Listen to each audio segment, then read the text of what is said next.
¿Escuchan? Ya. Ante todo, muy buenas noches. En esta oportunidad vamos a tocar el tema de regulación transcripcional, un temita que a veces los docentes de la facultad lo tocan, como a veces no, pero que lo toquen o no, no implica que no lo veamos, ¿no? E incluso acá en la academia lo vamos a ver. Es algo corto, pero no deja de ser importante, ya que se complementa con lo que ya han llevado, que es la transcripción, y también con lo que ya han llevado, que es la traducción. Así que vamos a comenzar lo que es regulación transcripcional. En sí, el tema se llama regulación de la expresión génica o expresión de los genes, que abarca diferentes controles. Dentro de los que ahorita vamos a tocar son los controles transcripcionales, o también llamados pretranscripcionales, ya que pueden ocurrir antes de que inicien la transcripción, durante, y abarca a lo que son otros segmentos de la regulación post-transcripcional, que se le conoce como regulación del plegamiento, ¿ya? Y de ahí viene igual para lo que es traducción, regulación de lo que es pre-traduccional, que abarca tanto el inicio como durante, lo que es la traducción, y post-traduccional, que ya en el siguiente tema mi compañero Eduardo lo va a explicar. ¿Ya? Para ponerlos en contexto, ya que en sí el título, como cuando vas a un libro, no lo vas a encontrar como tal, pero para ponerte en contexto y para que puedas entender, ¿ya? Así que vamos a continuar.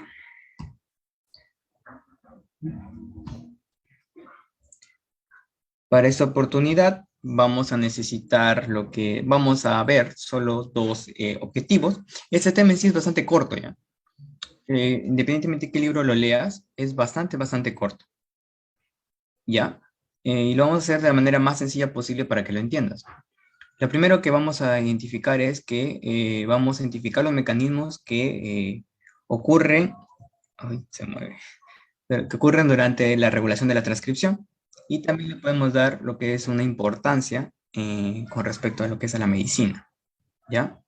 Así que vamos a comenzar. Mira, acá te presento por lo menos de 5 procesos o de 5 controles que hay desde que empieza lo que es la replicación hasta lo que es la traducción. Dos te voy a mostrar hoy y vamos a hablar hoy de dos puntos. Ya después van a hablar los dos que siguen, los dos últimos que siguen.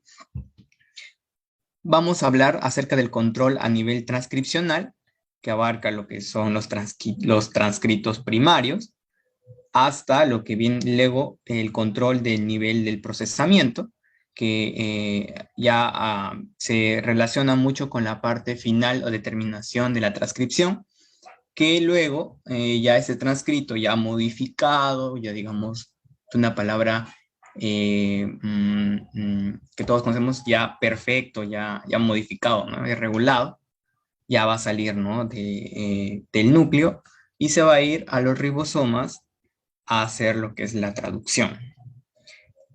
Entonces, vamos a ver lo que es primero en la regulación, el control de la expresión, en este caso, antes de la transcripción, o también llamado pretranscripcional. Y vamos a hablar acerca de esto. Lo que te muestro es el mapa digamos que anatómico topográfico de lo que es los controles que va a haber. Así que te voy a presentar, mira, esto ya lo conoces ya por transcripción, lo conoces, que esto es el núcleo de promotor, que lo está conformado por la secuencia de inicio, que va a iniciar la redundancia, la transcripción, y ya lo conoces el resto, ¿no? Y también por su caja tata. Pero en lo que es en el tema de la regulación de la expresión génica, y en el tema de lo que es control de pretranscripcional, vamos a encontrar elementos proximales de control. proximales porque van a estar cerca al núcleo del promotor, pero no son los únicos. Dentro de los elementos proximales vamos a tener entre los más característicos, porque no son los únicos, son bastantes. Pero lo que más nos mencionan, por ejemplo, Karp y también Watson, es que hay, por ejemplo, la caja GC y la caja CAAT.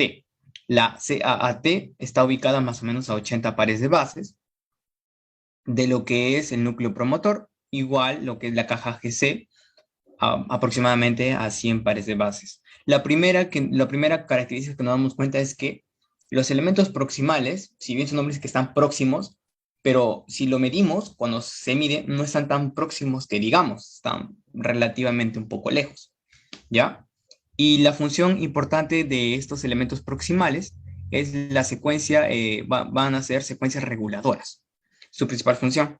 Mientras que el núcleo del promotor, lo más característico que te puedo dar es que van a ensamblar lo que son los factores de transcripción junto con la RN polimerasa tipo 2, ¿ya? Entonces, para comenzar hablando de este tema, vamos a decir que la especificidad de la transcripción está determinada por un conjunto de variables de otras proteínas denominadas factores de transcripción.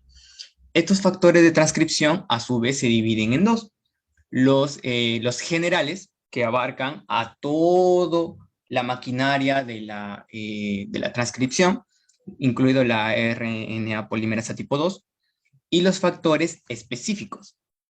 Estos factores específicos son los que vamos a trocar, que son los que van a regular, lo que van a regular la transcripción. Dentro de estos tenemos a los elementos proximales de control, pero como te dije, eso es porque están cerca al núcleo del promotor, o está cerca, mejor dicho, a los promotores, pero no son los únicos. Hay elementos proximales del control, porque están cerca, pero a una parte, si te vas avanzando, digamos, a la izquierda, vas a encontrar elementos distales de control, o también elementos distales transcripcionales, también se le llama así, y mucho, mucho más a la izquierda vamos a encontrar a los potenciadores. Ya, te voy dando una característica general. Entonces, lo primero que vamos a encontrar a priori cerca, adyacente, mejor dicho, cerca a los promotores, son los elementos proximales del control. Luego, le sigue a estos, a su mano izquierda, los elementos distales de control o elementos distales transcripcionales. Y luego de estos siguen los que son los potenciadores, que son los que están más lejos de los promotores. Ahora, ¿cuál es la función que realizan los factores de transcripción?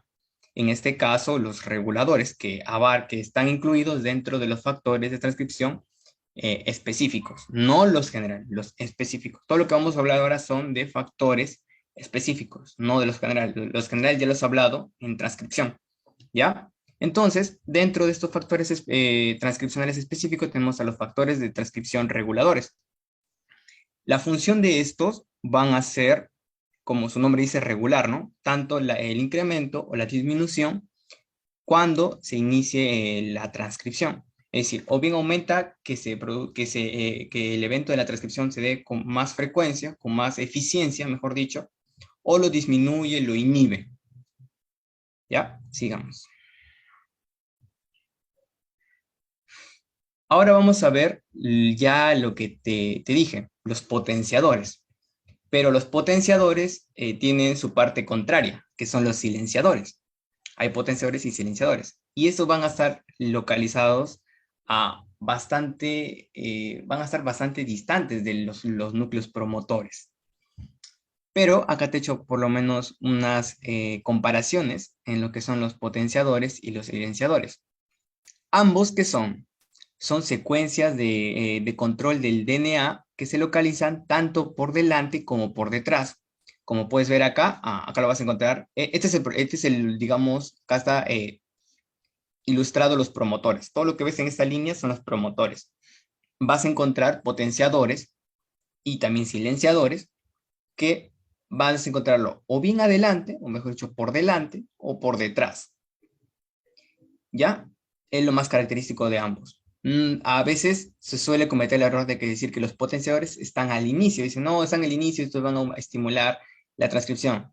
Pero te estás obviando que hay algunos potenciadores específicos que van a estar dentro de lo que es el proceso de la transcripción, en el proceso de la transcripción. Así que no necesariamente se generaliza que van a estar adelante.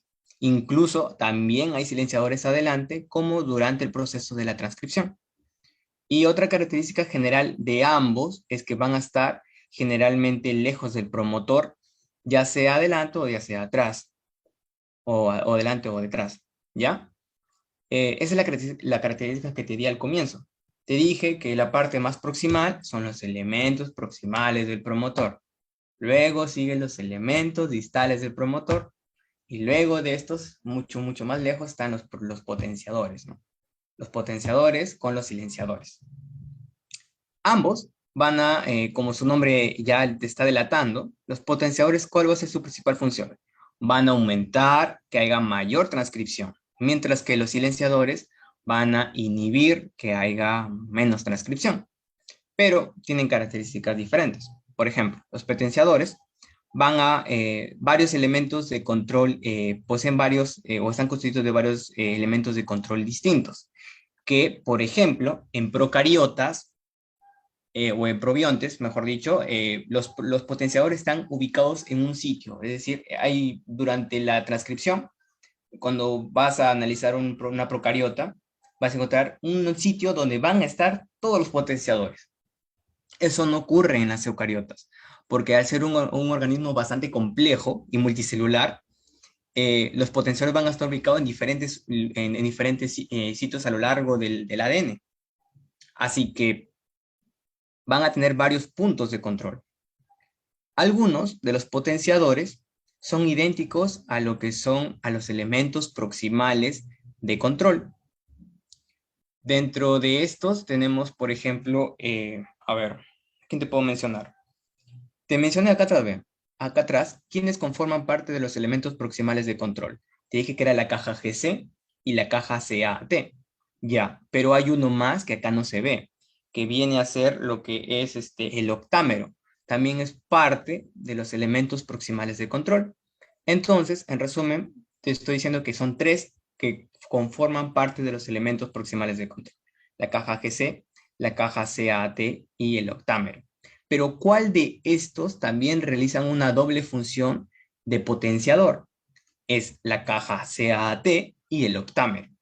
Estos dos van a realizar la función tanto de potenciador como de elementos proximales de control.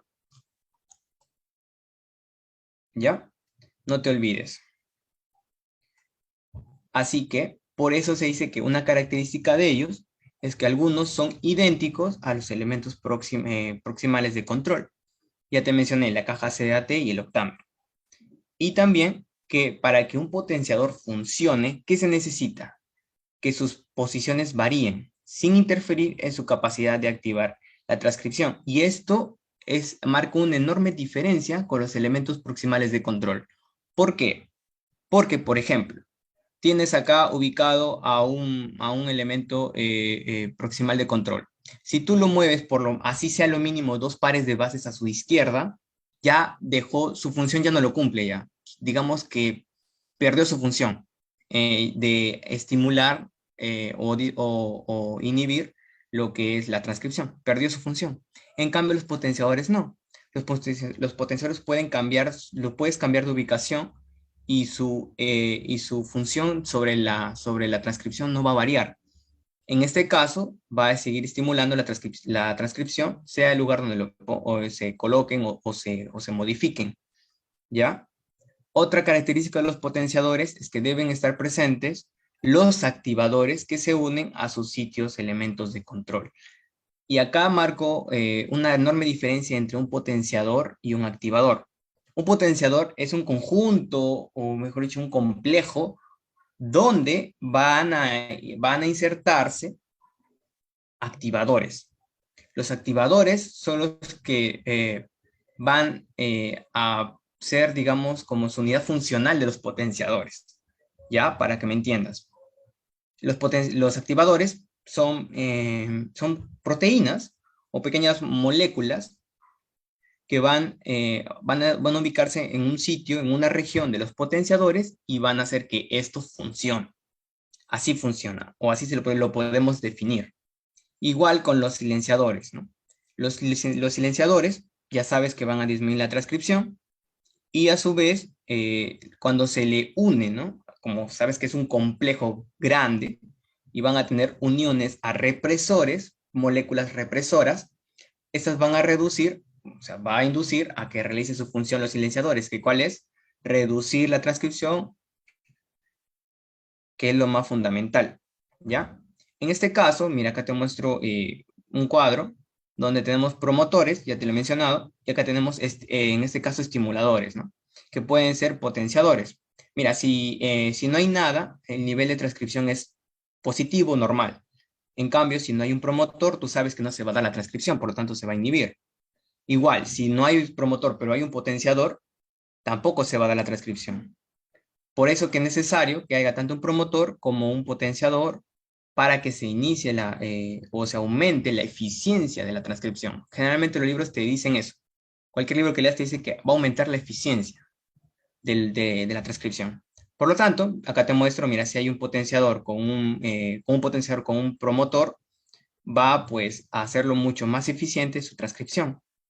Igual, si lo ubicas a más distancia, también va a seguir, no va a alterar su eficiencia. Incluso te dije que pueden estar delante o detrás, ¿no? En este caso me lo puedes ver que está detrás y su eficiencia con respecto a aumentar la transcripción no va a cambiar. Incluso si se le coloca al revés o invertido, ¿no? Así se dicen los libros. A veces si lo colocas invertido, tampoco va a cambiar su eficiencia. Va a seguir siendo la misma, va a seguir aumentando lo que es la transcripción. ¿Ya? Sigamos.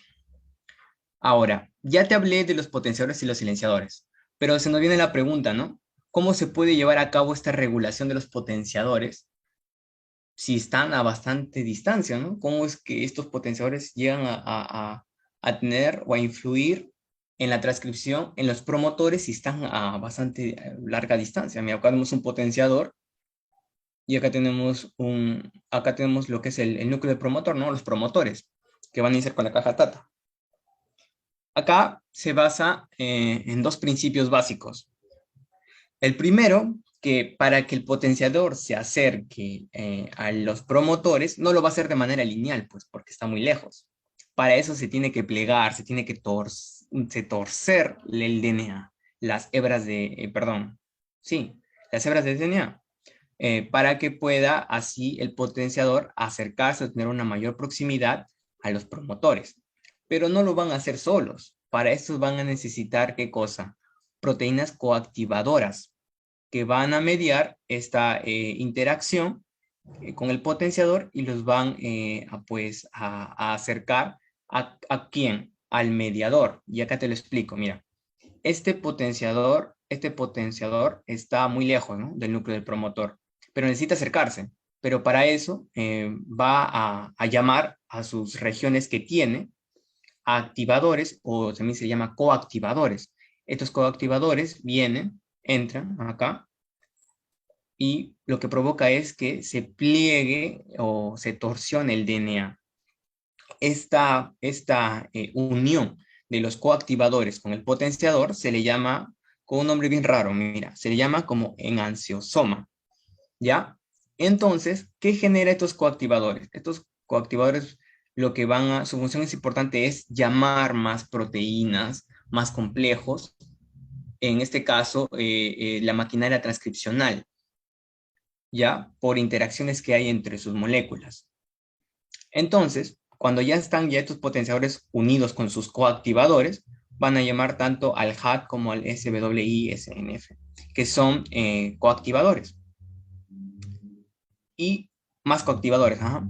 Y estos coactivadores van a hacer que, como ya está plegado, pues se acerquen más a los núcleos del promotor, pero para eso necesitan de un mediador. El mediador también es otro tipo de coactivador, ¿ya? Y este mediador abarca o contiene a quién, a la ARN polimerasa 2 y a los diferentes factores de transcripción que se necesitan para iniciar la transcripción. Y acá lo puedes ver. Entonces se acercan y esto van a llamar a las demás complejos, a las demás proteínas, y así se inicia o va a dar inicio a la transcripción. Y estos, te vuelvo a resaltar que los potenciadores no es que van a dar inicio. Si por sí ya el complejo que se ensambla y comienza a dar el inicio a la transcripción, estos van a aumentar que haya mayor eficiencia, mayor rapidez, que haya que no haya problemas y que se estimule que siga habiendo más y más transcritos, ¿no? Esa es la función de los potenciadores. Y ahora hablemos de los coactivadores. Los coactivadores también se dividen en dos: generales y también específicos. Los específicos te lo puedo mencionar acá, porque los generales forman parte de la maquinaria durante la transcripción. En cambio, los específicos son los que van a regular lo que es la transcripción. Entre los más resaltantes que tenemos a la histona acetiltransferasa, también llamada HAT, que ¿cuál es la función? Pues va a añadir grupos acetilo a las histonas en la parte de residuos de lisina y van a permitir que haya una mayor condensación de la cromatina. Y eso va a generar que sus nucleosomas pues haya un cambio, un remodelamiento que va a dejar sitios desnudos donde estos potenciadores van a entrar con sus coactivadores y así van a llamar a toda la maquinaria de la transcripción y se comience, ¿no?, la transcripción. Igual, hay coactivadores, como también otro que es la familia SWI-SNF. No necesitas saber el nombre, solo sus siglas, que van a hacer también lo que es, van a ayudar a la remodelación de la cromatina. Como te digo, al haber una mayor acetilación de las histonas, y esto va a generar que haya una remodelación en lo que son los nucleosomas y va a generar que haya sitios desnudos, ¿no? También participa esta SWI-SNF y va a hacer que haya sitios desnudos, ¿no? Estos sitios desnudos va a aprovechar el potenciador, venir con su coactivador y va a llamar a traer a todo el complejo de lo que es la transcripción y que comience la transcripción.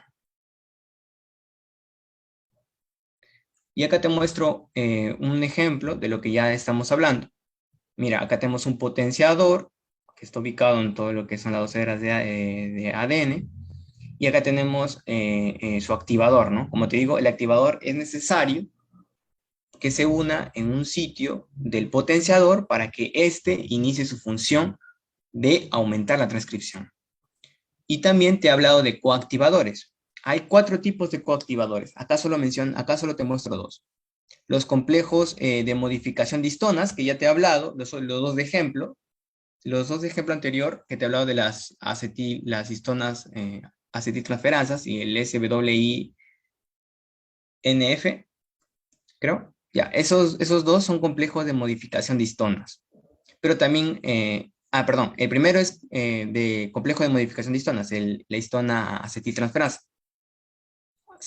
Ajá. Y el segundo, el complejo, el segundo, el segundo al que pertenece es el complejo de remodelación de la cromatina, ¿no? Acá te lo menciono. La histona acetiltransferasa, también llamada HAT, pertenece a la remodelación de la histona y la familia del SWI-SNF pertenece a la cromatina. Pero también hay dos más, que son el TAF y el TWT. Estos 4 son coactivadores. Entonces ya sabes la diferencia entre un potenciador, un activador y un coactivador, ¿no? Y ahora, si bien te dije que los potenciadores están muy lejos de los núcleos, de los promotores, ¿cómo es que estos no se equivocan de promotor, ¿no? Como que si están lejos, y no es el único promotor que hay, debe haber varios, que inician de repente diferentes tipos de transcripción, perdón, de diferentes transcritos. Entonces, para que no haya esos problemas, se une lo que es un aislante, ¿no? Así como lo puedes ver acá. Esto separa los potenciadores de que no se unan incorrectamente a otro promotor, sino al que va a dar inicio a lo que es la transcripción. Ahora te hablo de un modelo hipotético, pero que se ha demostrado en levaduras y también en probiontes, o procariotas, ¿ya? Mira, este es el modelo combinatorial de regulación génica, o también llamado como el modelo del todo o nada. ¿Qué significa? O qué este modelo que plantea que la transcripción de un gen no se puede iniciar a menos que estén presentes todos los conjuntos de factores de lo que es la regulación de la célula. Mira, acá para sustentar este modelo se basan, por ejemplo, como ejemplo, al gen de la albúmina. Acá vas a ver sus elementos controles y ya vas a ver su núcleo del promotor. Todo este modelo parte de qué? Parte de que por general sabemos que la transcripción o el proceso de la transcripción es un evento general para todo tipo de célula, ¿no?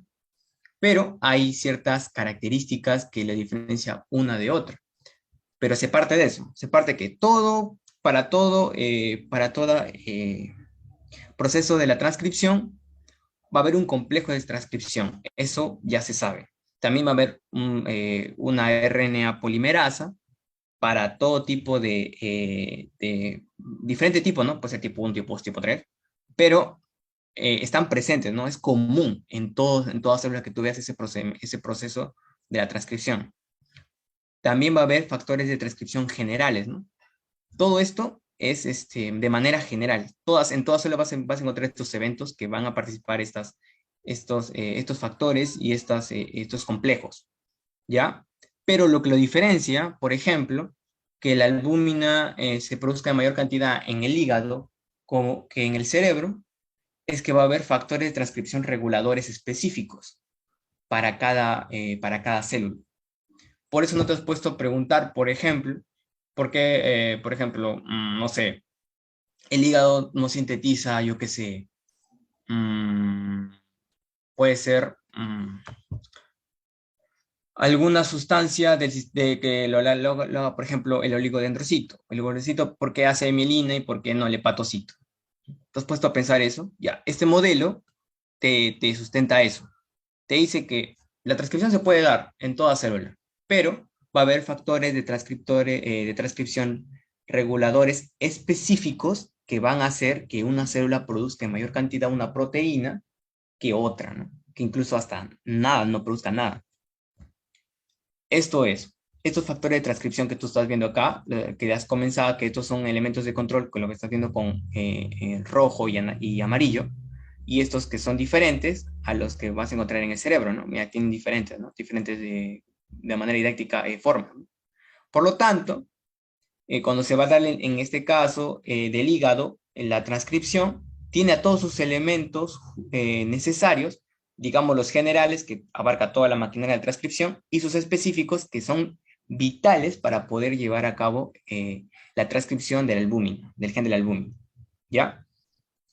Y a diferencia del cerebro, que tiene toda la maquinaria de la transcripción para el gen de la albúmina, sí, pero no tiene los esenciales, que son los factores reguladores específicos, ¿no? No los tiene. Por lo tanto, no, o dos cosas, o no lo produce, o si lo produce será así en escasas cantidades. Por eso se dice que la transcripción de genes que codifican proteínas específicas de tejido requieren lo que es la presencia de factores de transcripción o combinaciones de ellos que son únicos en los distintos tipos celulares.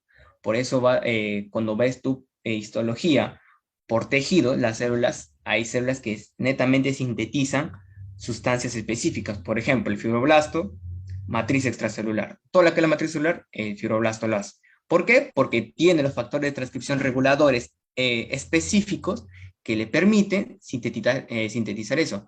Y eso no lo hacen los mastocitos, ¿no? No lo hacen. Estos tienen genes específicos para sintetizar qué cosa, los genes de la histamina, ¿no? Y la heparina.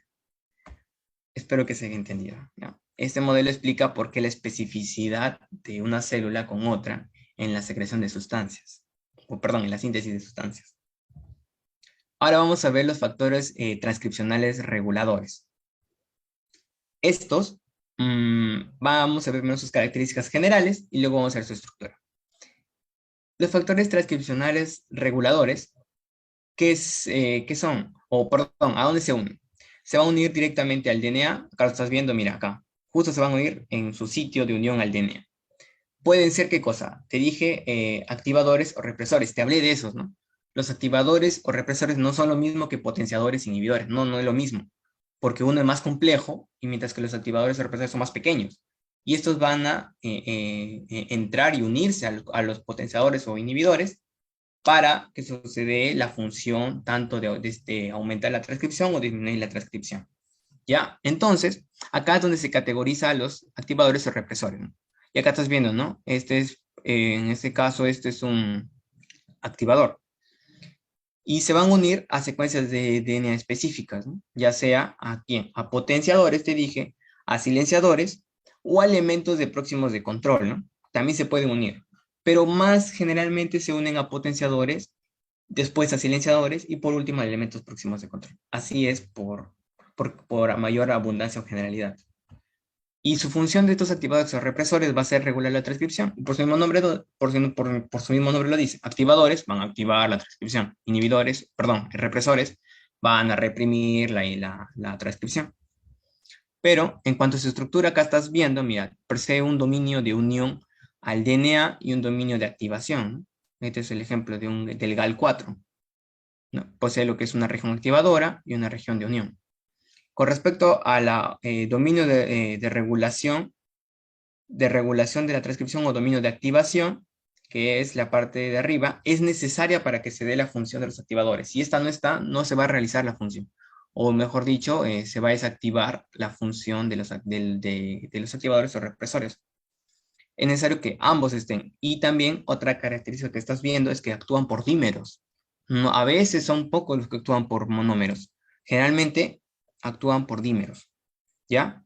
Y otra característica importante de los dominios de activación, muy aparte que son esenciales para que funcionen, es que la mayoría de su contenido, de los que están conformados, poseen aminoácidos ácidos, lo que le va a dar pues una carga negativa y le va a permitir que llame más complejos de la transcripción, como por ejemplo el TF2, B, creo. B o D.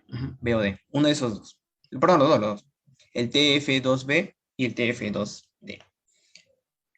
Como tienen carga negativa, los van a llamar, lo llama, o mejor dicho, por interacciones, ¿no?, de cargas, hace que se junten en su dominio de activación.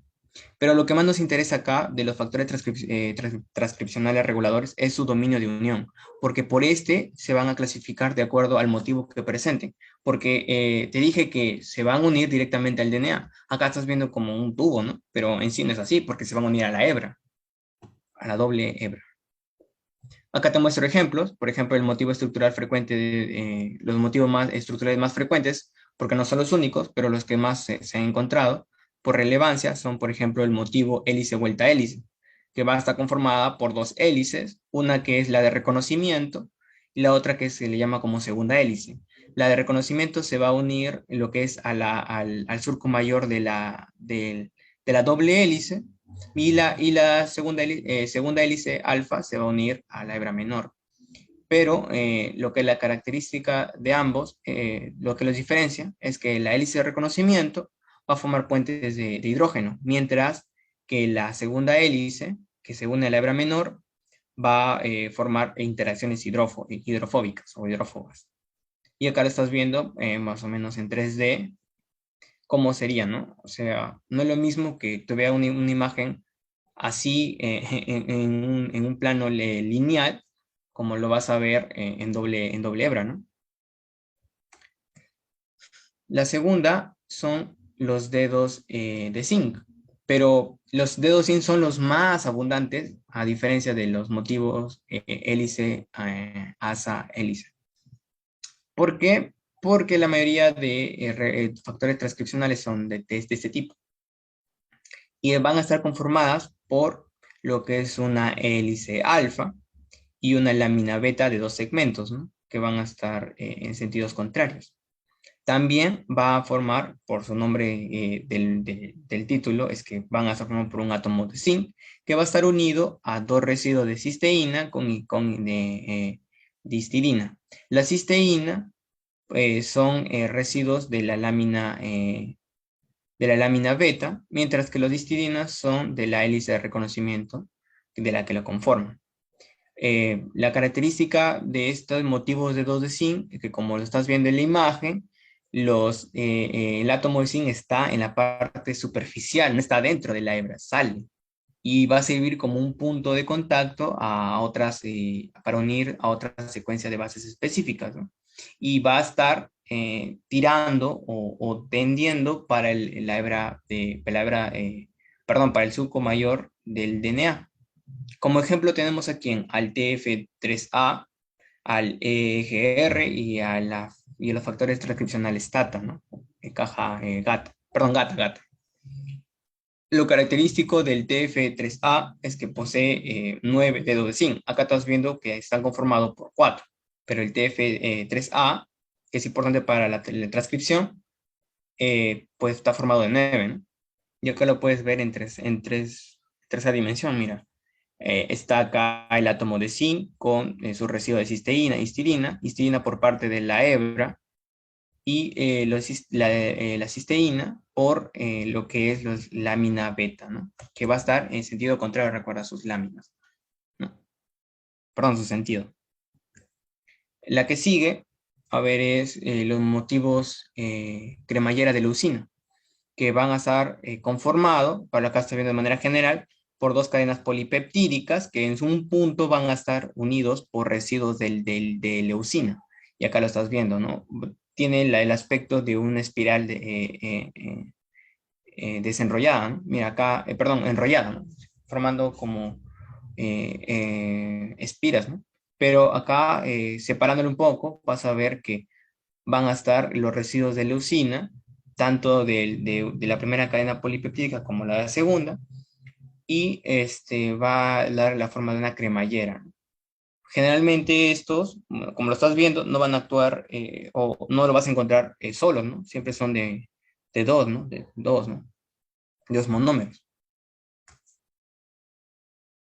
Luego tenemos al motivo también hélice vuelta hélice. Parece que te estaría redundando, pero no, porque estos son más específicos. Si bien también están conformados por 2 hélices alfa, pero lo que lo caracteriza es que van a poseer una hélice alfa corta y una hélice alfa más larga. Acá lo estás viendo, tiene una hélice alfa más corta y acá lo ves la más larga. Igual acá la más larga y acá está la más corta. Y van a estar unidos por un asa, ¿no? Pero a diferencia del primero, que estos van a estar formando por lo menos en grupos de 4, o sea, un haz de 4 hélices, donde se necesitan las 2 hélices de reconocimiento, las largas, que son las de reconocimiento, para que entablen lo que es uniones con las hebras, perdón, con los ejes mayores de lo que es el ADN, ¿no? Esa es la característica importante de los motivos hélice vuelta hélice, pero que en este caso son un poco más, son una variante, ¿no? De esos, que perdón, están formados en 4 hélices, 4 haz de hélices, y de las cuales las hélices alfa más grandes van a entablar uniones con los ejes mayores de los ADN, del ADN. Pero ya hemos hablado mucho perdón, de activadores. Hasta ahora te he mencionado activadores, poco te he mencionado de reguladores, en este caso, depresores, ¿no? Te presento 4 tipos de mecanismos que hay en los depresores. Tenemos el de competencia, el de inhibición, el de represión directa y el de represión indirecta. En la de competencia, tenemos acá un represor que se va a unir antes que el activador y va a bloquear su función, que es activar en los potenciadores, ¿ya? También puede darse por inhibición. ¿Qué quiere decir? Que primero, ya, no llegó primero el represor. Llegó, si no el activador, llegó primero, ya, está bien. Llegó después el represor, pero para que bloquee su función, porque ya llegó antes de él, lo que va a hacer va a unirse con el activador. Y así va a obstruir su función en su región activadora. Por lo tanto, también es otra manera de bloquear su función, o mejor dicho, su función de activar. La tercera sería que el represor ya no se una sino al activador, sino de frente se vaya a quién, y se una al mediador, que este te dije que es un coactivador que va a llamar a todo el complejo de la transcripción para que se dé la transcripción. ¿Y qué pasa si represor se une al mediador? Bloquea su función y va a inhibir que todo el complejo de la transcripción se una y se dé lo que es la transcripción, ¿no? Bloquea la transcripción y no se da la transcripción. Y como cuarto tenemos a lo que es una represión indirecta, ¿no? La que te dije es directa porque de frente el represor se une al mediador de manera directa, mientras que la represión indirecta se va a dar por medio de la histona desacetilasa. Este tipo de represor va a actuar de frente en los nucleosomas, ¿no? Van a alterar lo que es los nucleosomas, haciéndolos que se condensen más y así eviten que haya estos, como que mencioné, que vacíos o regiones desnudas, para que venga el promotor, perdón, el potenciador y comience a llamar a todo el complejo de la transcripción y se dé la transcripción. Eso va a hacer lo que es la histona desacetilasa. Va a reordenar lo que es los nucleosomas, no acetilándolos y haciéndolos más condensados. Recuerda que cuando se acetila, se descondensa y cuando se desacetila, se vuelve condensada, ¿no? Incluso a veces algunos autores dicen que se vuelve heterocromatina, ¿no? Pasa de U a hetero y ya no se transcribe, ya no hacen la transcripción. Y acá te muestro un ejemplo de todo lo que te he hablado. Los receptores de hormonas esteroideas, acá estás viendo, estos son los receptores de hormonas esteroideas, funcionan como factores de transcripción de dedos de zinc. Te dije que los motivos de dedos de zinc son parte de los dominios de unión al DNA, ¿ya? Así que por ahí va la idea. Van a tener 3 dominios, pero ya eso es de manera un poco más específica si queremos hablar. Va a haber un dominio de unión a hormona concreta, un dominio activo a lo que es la transcripción, y un dominio de unión elemento de respuesta adecuado. Lo que nos interesa acá, de estos 3 dominios donde se va a unir al DNA, es el dominio lo que activa la transcripción, porque por su nombre dice va a activar la transcripción. Y si activa la transcripción, pues va a reclutar lo que son los coactivadores, va a haber promotores y todo, ¿no? Todo lo que te he explicado. Pero lo característico acá, mira, este es el ejemplo para mejor explicarte es con el cortisol. Y acá tenemos una hormona esteroidea que es el cortisol, va a entrar va a difundir por lo que es la membrana plasmática, va a entrar al citoplasma, luego va a entrar al núcleo, pero para entrar al núcleo, ¿qué necesita? Necesita el complejo receptor HSP, que acá lo estás viendo, ¿no? Y se va a unir con el cortisol. Pero antes de entrar al núcleo, ese receptor de hormonas esteroideas, que en este caso es para el cortisol, este va a quedar unido con el cortisol, mientras que la proteína HSP se va a desunir, ¿no? Se va a desacoplar. Y esta unión entra en lo que es el núcleo, ¿no? Y en el núcleo se va a su región donde va a dar inicio a la transcripción. Pero lo característico es que no actúa por monómero, sino actúa por dímeros. O sea que para que uno inicie, con uno no inicia, sino que necesita otro para que esos dos dímeros o ese dímero, mejor dicho, esos monómeros que ya forman a ser dímeros, ya den o inciten a la transcripción. Y comienza lo que es la transcripción. ¿Por qué te digo esto? Porque hay casos que en este caso el cortisol está funcionando como activador, pero hay casos de hormonas esteroideas como por ejemplo los glucocorticoides que no actúan como activadores, sino con el mismo procedimiento. Se unen a su complejo receptor con su proteína HCP, se desacopla la proteína HCP, pero acá entran al núcleo, antes de entrar al núcleo, llaman a otra proteína que lo que va a hacer es inhibir la transcripción para tal gen, pero a su vez puede activar a otra proteína. Es decir, en el caso de los glucocorticoides, hacen doble función. A su vez pueden inhibir y a su vez pueden activar. Cosa que de repente no ocurre con el cortisol, ¿no? Que de frente va y activa.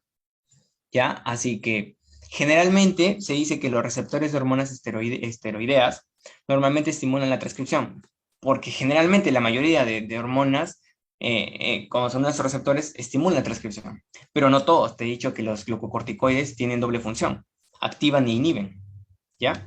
Pero dice que en algunos casos, ¿no? Inhiben, ¿no? Otra cosa que te quiero decir con respecto a estos receptores es que cuando se realiza su transcrito primario, acá podemos ver lo que son los glucocorticoides, estrógenos y hormonas tiroideas. Acá hay algo característico, ¿ya? Cuando se forma su transcrito, si lo ves de 5 a 3', vas a ver que va a comenzar con un AGAA, ¿no? En lo que es en el estrógeno, con AGGT. La hormona tiroidea, lo que es el AGGT, ¿no? Estás viendo que lo están coloreando, ¿no? Entonces, cuando se hace la transcripción, su transcrito, ahora lee lo de 5 a 3, comenzaría AGAAA, AGGT, AAGG, perdón, AGGT. Así que te das cuenta que la cadena molde en este caso del glucocorticoide, con su transcrito que empieza de manera de 5 a 3, ves que lo mismo, ¿no? Las cuatro primeras, ¿no? Son igual, ¿no? Tanto para los estrógenos como tiroidea. ¿Dónde se diferencian? Porque si bien las dos bases son iguales, el AG en su transcrito es el AG, es el AG, es el AG. ¿Dónde se diferencia? Eso en sus dos últimos pares de bases.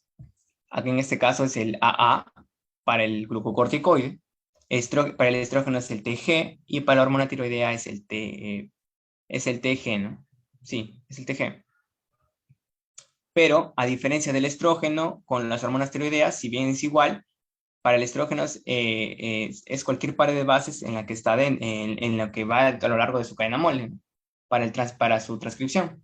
Mientras que la hormona tiroidea necesariamente tiene que seguir después de lo que es el AGGT, el C. ¿Ya?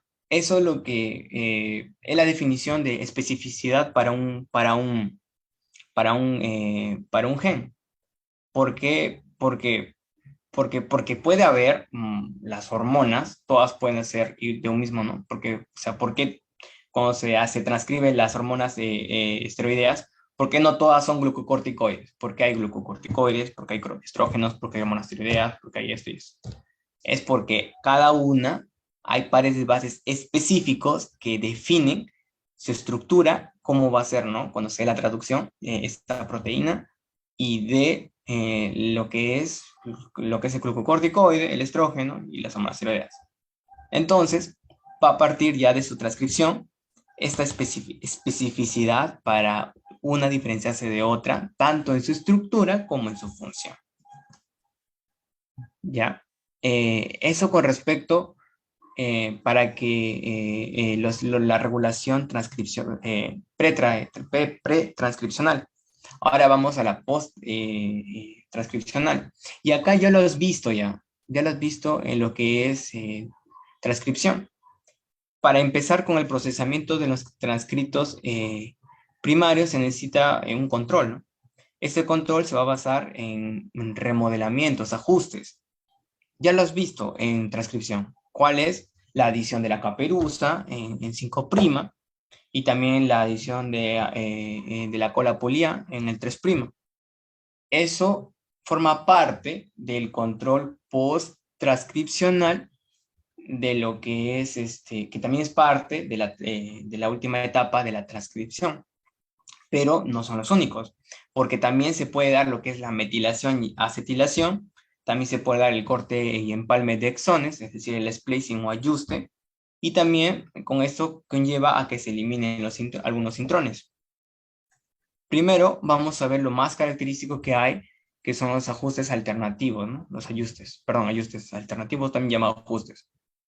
Y acá te pongo un ejemplo característico. que es cómo se genera las inmunoglobulinas G, perdón, M. ¿Y qué es característico? ¿Por qué? La definición de Houston no dice que hay ciertas modificaciones del transcrito que te da mayor especificidad de una proteína con otra, ¿no? Por ejemplo, mira, este es el gen de la cadena pesada de la inmunoglobulina G. Vas a tener el exón 3, exón 4, exón 5, exón 6, etc, etc, etc. Pero para la cadena de la inmunoglobulina M, hay dos sitios de poliadenilación. Acá ves a ver, acá hay un sitio para la polía y acá hay otro sitio para la polía. Cuando ocurre este ajuste, es decir, se eliminan intrones y así se va haciendo el splicing, que ya lo habrás visto. Como dije que hay dos posibilidades donde puede haber la poliadenilación, vamos con la primera. La primera es que se dé acá, ¿no? Al último, mira, se da al último ya. Comienza el transcrito a leerse y al último se tiene que agregar lo que es la poliadenilación. Y se agrega, ¿no? Adenosina, adenosina, adenosina, adenosina. Ya, se agrega las A. Pero tú sabes que adelante está lo que es la caperuza, ¿no? 5'. Ya. Eso sería un primer caso, ¿no? En el segundo caso, acá se escinde y ya no sería en el exón 6 donde se agrega las adenosinas, sino sería en el exón 4. Y ocurre la poliadenilación. Se agrega. Ya. ¿Por qué es importante esa diferencia en dónde se va a hacer la poliadenilación?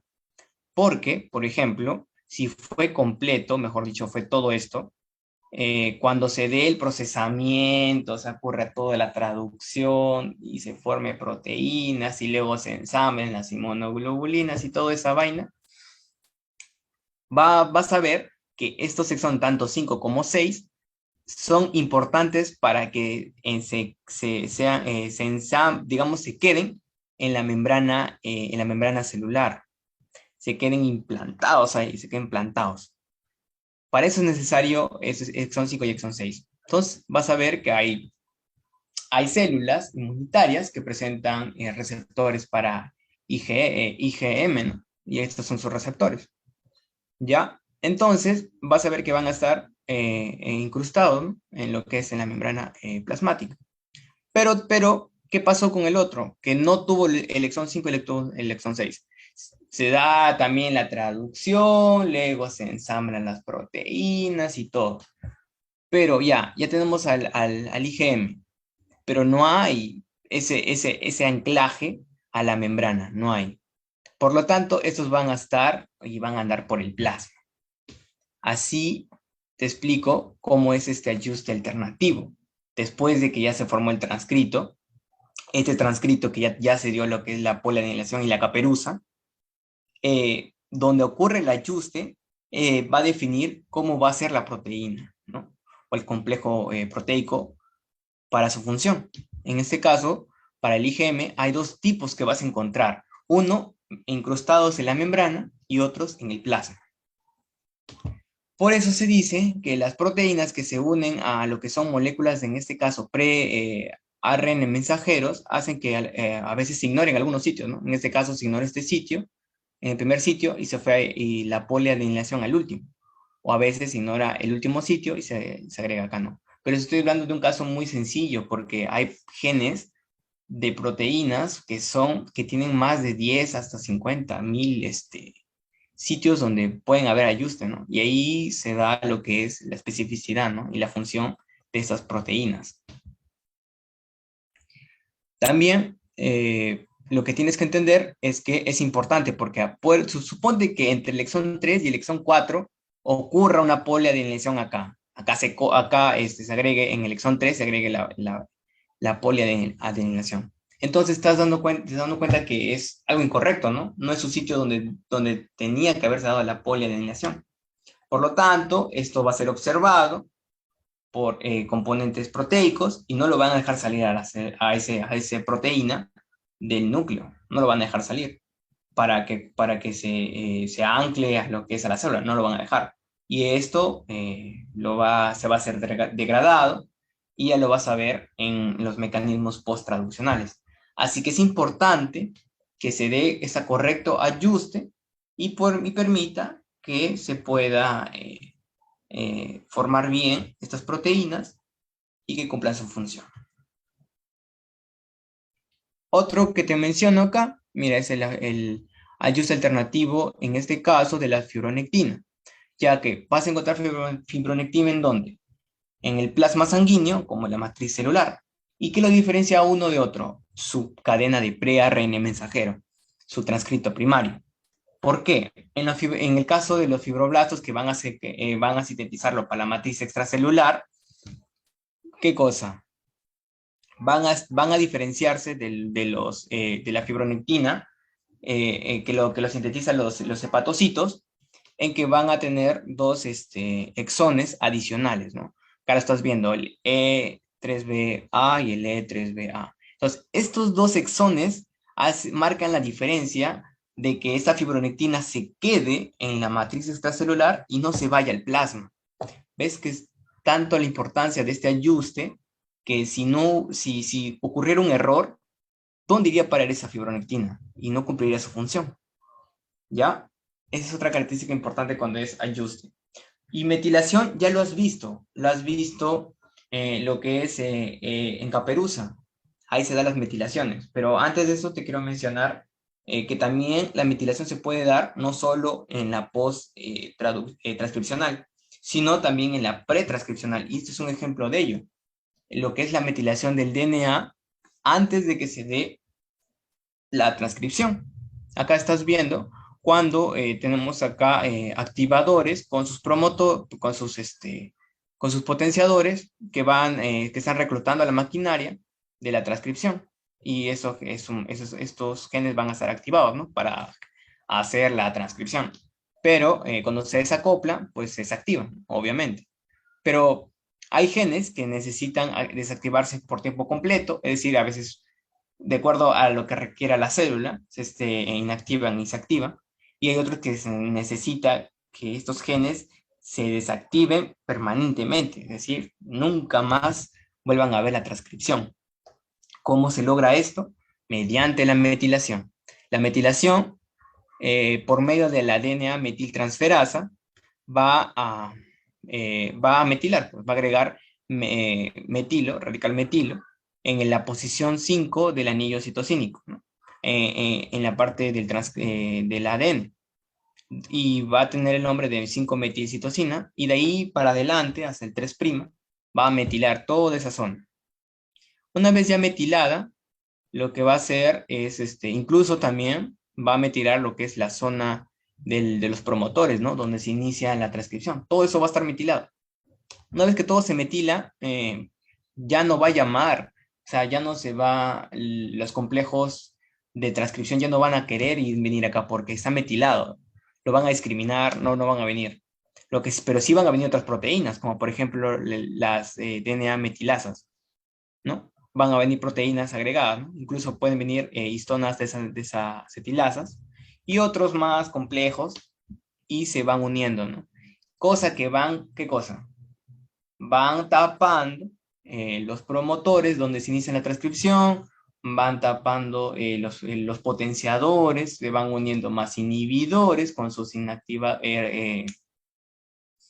represores, y entonces ese gen obviamente nunca más va a ver lo que es la transcripción. Y pues no se va a dar, ¿no?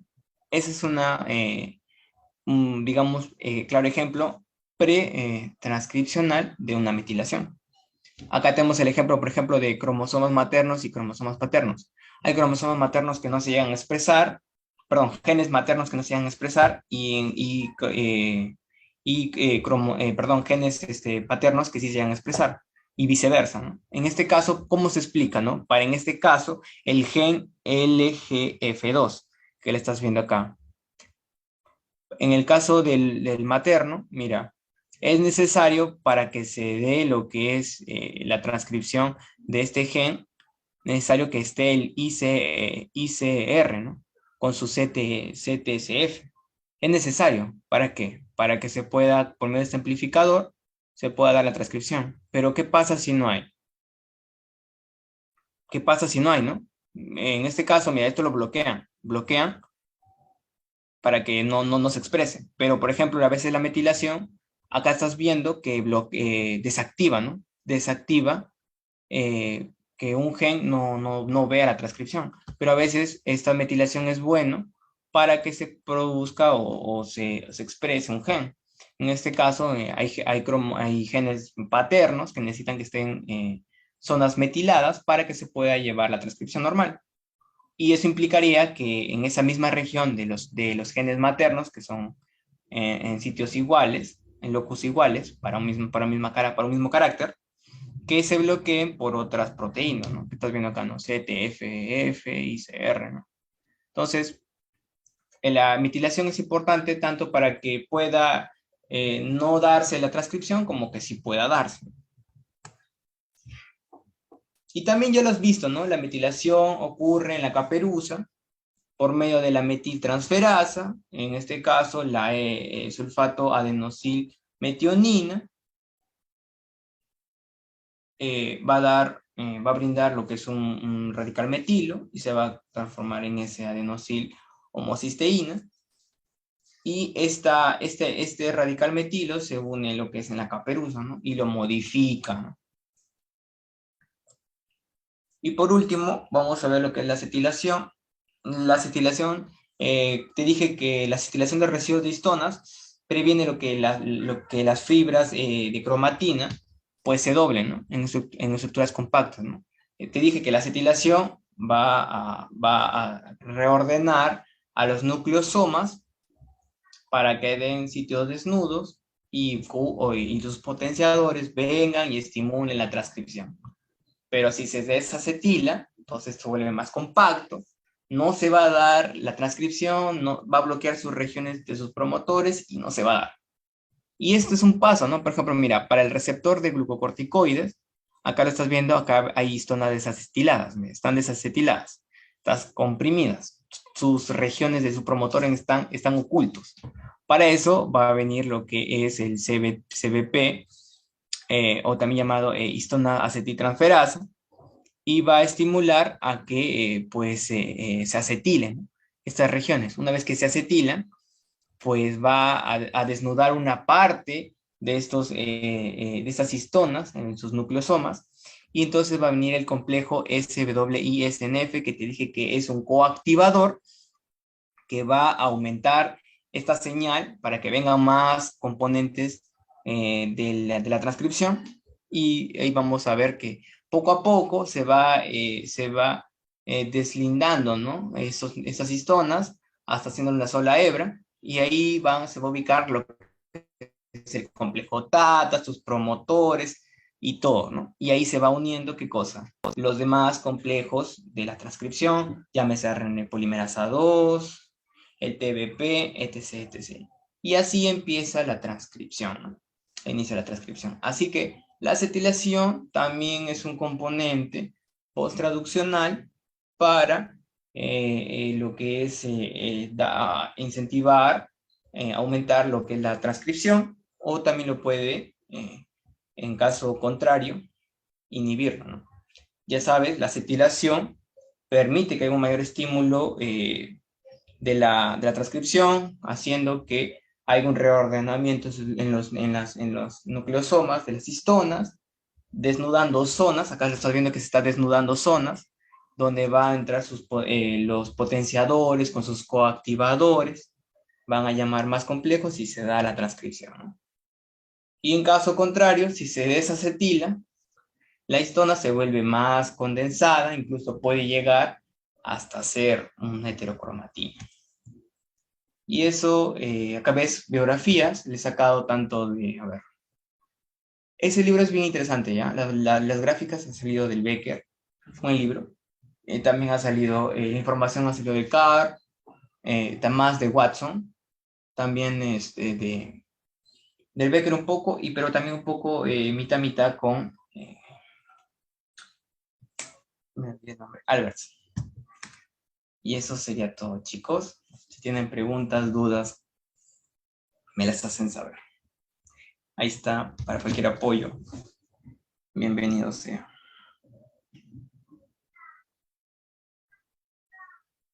Si tienen dudas, me las hacen saber, por favor.